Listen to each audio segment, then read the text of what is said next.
Thomas down the mine. One day Thomas was at the junction when Gordon shuffled in with some trucks. "Poof," said Thomas, "what a funny smell." "Can you smell a smell?" "I can't smell a smell," said Annie.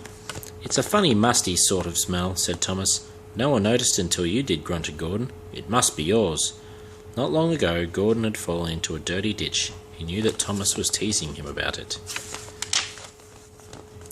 "Annie and Clarabelle, do you know what I think it is?" said Thomas. "It's ditch water." Gordon didn't have time to answer, as Thomas was soon coupled to Annie and Clarabelle, and then he puffed quickly away. Annie and Clarabelle could hardly believe their ears. "He's dreadfully rude. I feel ashamed." "Quite ashamed. He's dreadfully rude," they twittered to each other.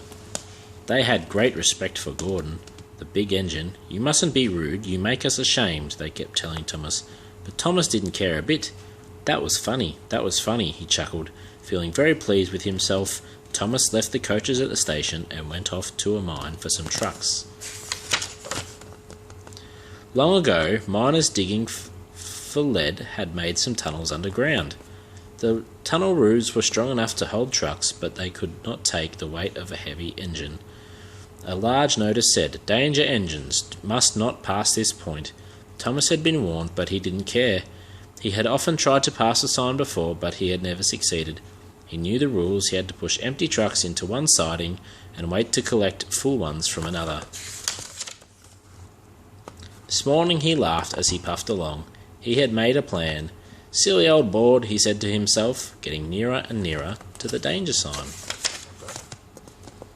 The driver stopped him, and the foreman went to turn the points. "Now for my plan," said Thomas, and he bumped the trucks fiercely, jerking the driver off the footplate. "Hurrah!" said Thomas as he followed the trucks into a siding. "Come back," called his driver, but it was too late. "Stupid old board," said Thomas as he ran past it. There's no danger. "Look out!" cried his driver. The fireman clambered into the cab and tried Thomas's brakes, but there was a rumbling noise and the rails quivered. The fireman jumped clear, and the rails sagged and broke. "Fire and smoke," said Thomas. "I'm sunk." And he was. Thomas could just see out of the hole, but he could not move. "Oh dear," he said, "I am a silly engine." "And a very naughty one too," said the Fat Controller, who had just arrived. "I saw you." "Please get me out. I won't be naughty again." "I'm not sure," said the Fat Controller. "We can't lift you out with a crane because the ground is not firm enough." Let me see. I wonder if Gordon could pull you out." "Yes, sir," said Thomas nervously. He didn't want to see Gordon just yet. But when Gordon heard about Thomas, he laughed very loudly. "Down a mine, is he? Ho, ho, ho, what a joke," he chortled, puffing quickly to the rescue. "Poop, poop, little Thomas," he whistled. "We'll have you out in a couple of puffs. Poop, poop, poop." The men fastened strong cables between Gordon and Thomas. "Are you ready?" "Heave," called the Fat Controller. But they didn't pull Thomas out in 2 puffs. It was a lot harder than they had all thought. Gordon worked hard, but it took a long time to finally pull Thomas out of the hole.